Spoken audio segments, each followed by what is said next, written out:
Assalamualaikum warahmatullahi wabarakatuh. Nama saya Intan Indiana Oktavianti, NIM 1737072, angkatan 2017 pagi, kelas D.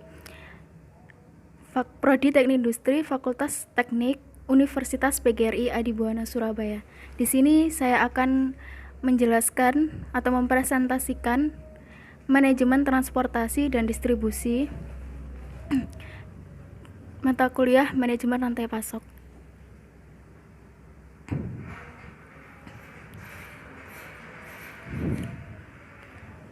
Manajemen transportasi dan distribusi. Distribusi di sini disebut yaitu kegiatan untuk memindahkan produk dari pihak supplier kepada pihak konsumen dalam suatu supply chain. Transportasi diartikan sebagai suatu produk dari suatu lokasi ke lokasi yang lain untuk mempresentasikan awal dari suatu rangkaian supply chain sampai kepada konsumen. Manajemen transportasi dan distribusi yaitu pengelolaan terhadap kegiatan untuk pergerakan suatu produk dari suatu ke lokasi lain, di mana pergerakan tersebut biasanya membentuk suatu jaringan. Selanjutnya yaitu fungsi dasar. Fungsi dasar yaitu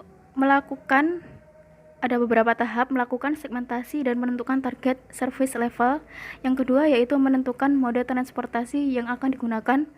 Yang ketiga yaitu melakukan konsolidasi informasi dan pengiriman, dan seterusnya. Selanjutnya yaitu strategi distribusi. Strategi distribusi ini dibagi menjadi 3 item, yaitu yang pertama pengiriman langsung atau direct shipment, yang mengartikan langsung dari pabrik ke pelanggan tanpa melalui gudang dan lainnya. Yang kedua yaitu pengiriman melalui warehouse. Di sini disebutkan barang langsung dikirimkan ke pelanggan namun melewati satu atau lebih gudang. Yang terakhir yaitu cross docking. Produk ini akan mengalir melalui fasilitas cross dock yang berada di antara pabrik dengan pelanggan. Selanjutnya yaitu 3 jenis model distribusi. Yang pertama yaitu intensive distribution. Yang kedua selective distribution, ketiga exclusive distribution. Yang pertama yaitu jaringan cukup masif dan sangat banyak melibatkan pelaku, contohnya kios, supermarket, minimarket.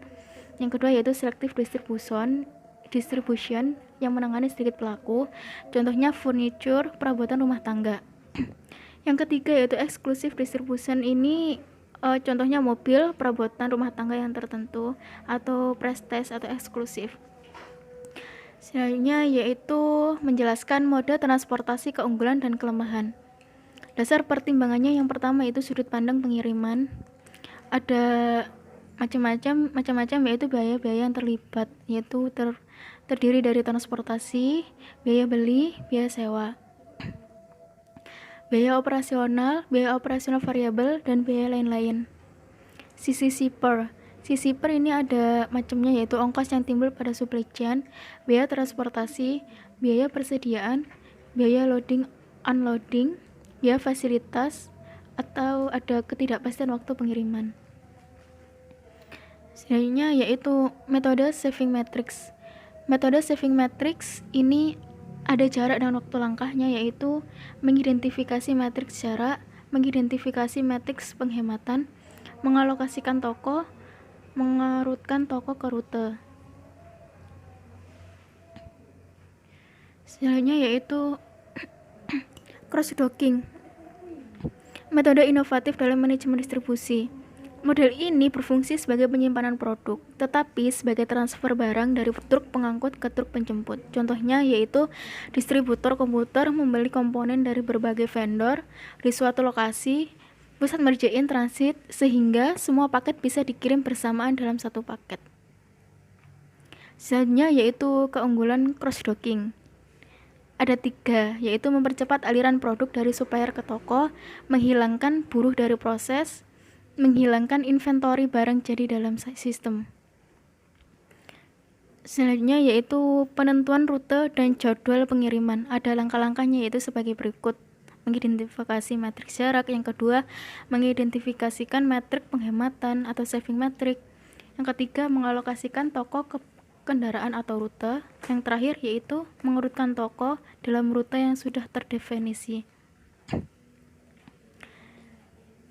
Di sini ada bagan yaitu rute dan jadwal pengiriman. Gudang 1 ke toko 1 dan ke toko yang kedua. Perubahan yang terjadi dengan mengkonsolidasi toko 1 dan toko kedua ke dalam satu rute.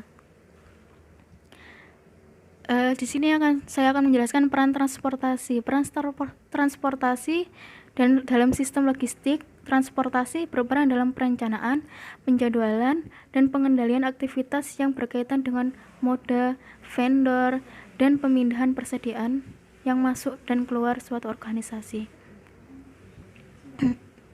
Tujuan transportasi ini untuk membawa bahan dan barang. Yang kedua, untuk menyediakan penyimpanan sementara di gudang persediaan transit dengan biaya minimal, waktu, uang, degradasi lingkungan. Yang terusnya yaitu pergerakan produk. Penggunaan waktu yang efisien. Penggunaan waktu di sini ada salah satu faktor keberhasilan dalam mengembangkan strategi transportasi. Ada trade-off biaya transportasi terhadap biaya persediaan. Yang kedua, efisien penggunaan uang. Yang ketiga, meminimasi bahaya terhadap lingkungan. Terima kasih. Wassalamualaikum warahmatullahi wabarakatuh.